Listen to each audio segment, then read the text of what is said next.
কিন্তু জান্নাতের ভিতরে কি নাজ নেয়ামত আছে তুমি অন্তর দিয়ে কল্পনা দিয়ে কোনোদিন কল্পনাও করতে পারবে না। জোরে বলুন সুবহানাল্লাহ। জান্নাতের ভিতরে যত নাজ নেয়ামত আছে ওই নাজ নেয়ামত পাওয়ার পরে কেউ কি কোনোদিন এই যে গাঁজা মদ এগুলো কি কেউ চাইবেন? ওখানে আছে শরাব, ওখানে শরাব আছে। শরাব, যে শরাবটা দুনিয়ার শরাবের মতো, দুনিয়ার মদের মতো না। দুনিয়ার মদ খাইলে পরে মাতাল হয়ে যায়। হ্যাঁ, একজনে বাপরে পায় শালা, এরে পাইয়া একদিন দেখতেছে, আমার ওস্তাদ বলতেছেন, আমি একদিন দেখতেছি এক রাস্তার পাশ দিয়ে আমি যাচ্ছি, রাস্তার পাশে বড় একটা গাছ, একজনে মদ খাইয়া মাতাল হইয়া গাছের সাথে ঘাড় লাগাইয়া খেলতেছে আর বলতেছে তোর আজকে ভাঙ্গে ফেলবে, তোর আজকে ভেঙে ফেলবে, এই রকমের অবস্থা। তো মদ খাইলে তারা মাতাল হয়ে যায়, এওয়া বলতে থাকে। কিন্তু জান্নাতের মদ, জান্নাতের শরাব, এটা খাইলে তার মনটা ফ্রেশ হয়ে যাবে, তার ভিতরে আগে যেই তেজ ছিল তার চাইতে 1000 গুণ তেজ বেড়ে যাবে। জোরে বলুন সুবহানাল্লাহ। এজন্যই তো বউ দেওয়া হবে 72। কয়টা? অনেকেই বলে হুজুর একটা জ্বালায় বাঁচি না, আর 72টা বহু, কপালে কি আছে আল্লাহ জানে। কেন ওই জায়গায় দুনিয়ায় যদি 1 জন 2 জন 3 জন যদি বউ থাকে, তাহলে একজন আরেকজনের সাথে খুব সুসম্পর্ক থাকে না? খুব সুসম্পর্ক থাকে নাকি? পুরো দাও আর কুমড়া সম্পর্ক, সাপ আর বেজির সম্পর্ক। কথাটা বোঝেন নাই? এরকমের এটা হলো একটা তবিবি ব্যাপার। আল্লাহ পাক এইভাবেই তৈরি করেছেন। স্বামীর ভাগ কাউকে দিতে চায় না কেউ, কোন সতীন আরেকজনকে, তার সতীনকে স্বামীর ভাগ দিতে চায় না, সব কিছু দিতে প্রস্তুত, কিন্তু এটা দিতে প্রস্তুত না। কিন্তু আল্লাহ পাক জান্নাতের ভিতরে যে 72 জন বিবি দিবেন, আর দুনিয়ার বিবিকে আল্লাহ পাক ওই হুরের চাইতেও 1000 গুণ সুন্দরী বানায় দিবেন। সুবহানাল্লাহ। আর তাদের ভিতর থেকে যে হিংসা, অহংকার, তাকাব্বুর সব দূর করে দিবেন। 72 জন আর এই দুনিয়ার বউ 73 জন, সবাই একসাথে মিলেমিশে থাকবে, কেউ কারো চুল ছেঁড়াছেড়ি করবে না। সুবহানাল্লাহ। তা আল্লাহ রাব্বুল আলামিন জান্নাতের ভিতরে সব নাজ-নেয়ামতের ব্যবস্থা করে, যেটা বলতেছিলাম সূরাতুল ইখলাস নিয়ে কথা বলছিলাম। সূরাতুল ইখলাসের আরেকটা নাম হলো সূরাতুল মারিফাত। এই মারিফাত মানে হলো আল্লাহর পরিচয়। যেহেতু এই সূরার ভিতরে আল্লাহ রাব্বুল আলামিন তার নিজের পরিচয় তুলে ধরেছেন, এজন্য এই সূরার নাম সূরাতুল মারিফাত। জোরে বলুন সুবহানাল্লাহ।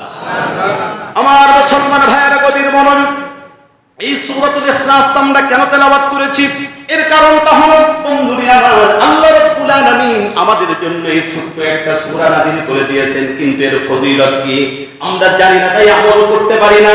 আমরা যদি জানতাম এই একটা সূরা নিয়ে যদি আমরা আমল করতে পারতাম, তাহলে এই একটা সূরাই আল্লাহ রাব্বুল আলামিন এত পাওয়ারের ভিতরে দান করেছেন।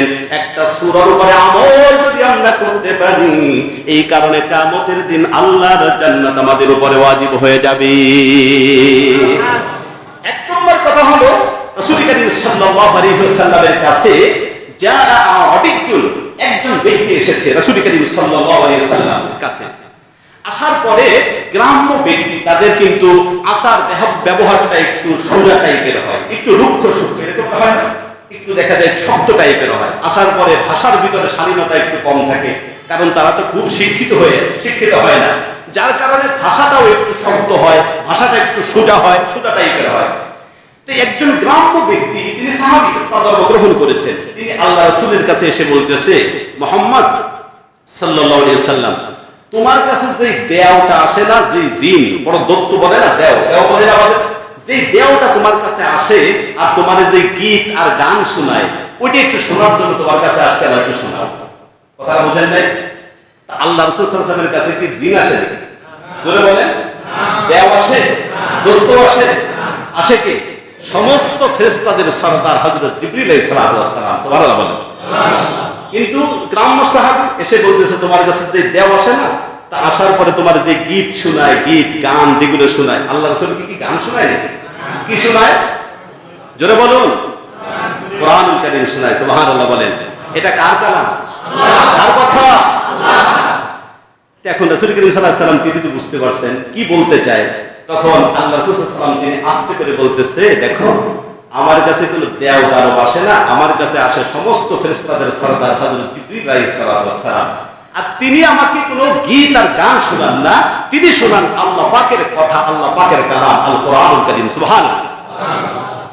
তুমি এটা শুনতে চাও?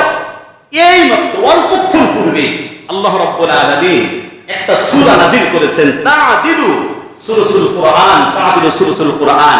এই একটা সূরা, একটা সূরাই পবিত্র কোরআনুল কারীমের 1/3 10 পারার সমান। একবার কোন ব্যক্তি যদি তেলাওয়াত করে, আল্লাহ রাব্বুল আলামিন এই 4টি আয়াত কোন ব্যক্তি যদি তেলাওয়াত করে, আল্লাহ পাক তার আমলনামায় 10 পারা কোরআনুল কারীমের সওয়াব লিপিবদ্ধ করে দেবেন। সুবহানাল্লাহ, এটা কত বড় কথা।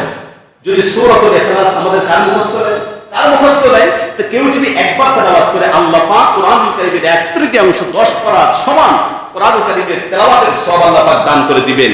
এই কথাটা শোনার পরে আমরা তো সবাই বললাম সুবহানাল্লাহ, কিন্তু সাহাবী কি বলছেন জানেন? সাহাবী বলতেছেন, নি'মার রাব্বু রাব্বি, নি'মার রাব্বু রাব্বি, হায় হায় আমার রব কতই না ভালো, আমার রব কতই না উত্তম, আমার রব কতই না মহান, যে আমরা পড়ব অনেক কম কিন্তু আল্লাহ দিবেন বেশি, আমরা আমল করব একেবারে কম, আল্লাহ পাক অনেক বেশি দিবেন, আমার রব কতই না ভালো, কতই না উত্তম। সুবহানাল্লাহ, এমন একটা ভাব নিয়ে ওই সাহাবী বলছেন।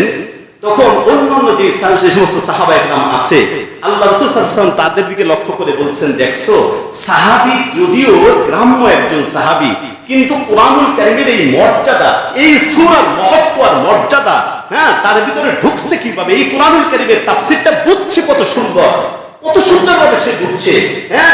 এই কথা যখন বললেন, বলার সাথে সাথে হযরত আব্দুর রহমান ইবনে আউফ রাদিয়াল্লাহু তাআলা আনহু তিনি বলছেন, ইয়া রাসূলুল্লাহ, এই সাহাবী সূরাতুল ইখলাসের তরজমাটা ও সূরাতুল ইখলাসের মর্যাদাটা যেহেতু অনেক বেশি বুঝছে, যার কারণে সে বলেছে নি'মার রাব্বু রাব্বি, আমাদের রব কতই না ভালো, কতই না উত্তম।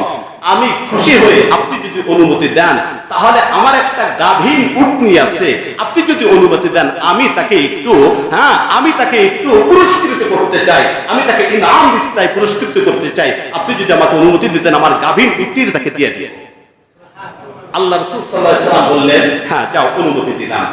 হযরত আব্দুর রহমান ইবনে আউফ রাদিয়াল্লাহু তাআলা তিনি দিবেন তো এক দৌড় দিয়া তার বাড়িতে গিয়ে গাভীন উটনিটাকে খুলে এনে, এই সাহাবীকে যখন দিবেন, দেওয়ার আগেই হযরত জিবরিল আলাইহিস সালাতু ওয়াস সালাম চলে এসেছেন আল্লাহ রাসূল সাল্লাল্লাহু আলাইহি ওয়াসাল্লামের কাছে। আল্লাহ রাসূল সাল্লাল্লাহু আলাইহি ওয়াসাল্লামের কাছে এসে বলতেছেন, ইয়া রাসূলুল্লাহ, ইয়া হাবিবাল্লাহ, আপনি আব্দুর রহমান ইবনে আউফকে বলে দিন, আপনি তাকে বলে দিন, সে এই গ্রাম্য ব্যক্তিকে বন্ধ হয়ে গেল।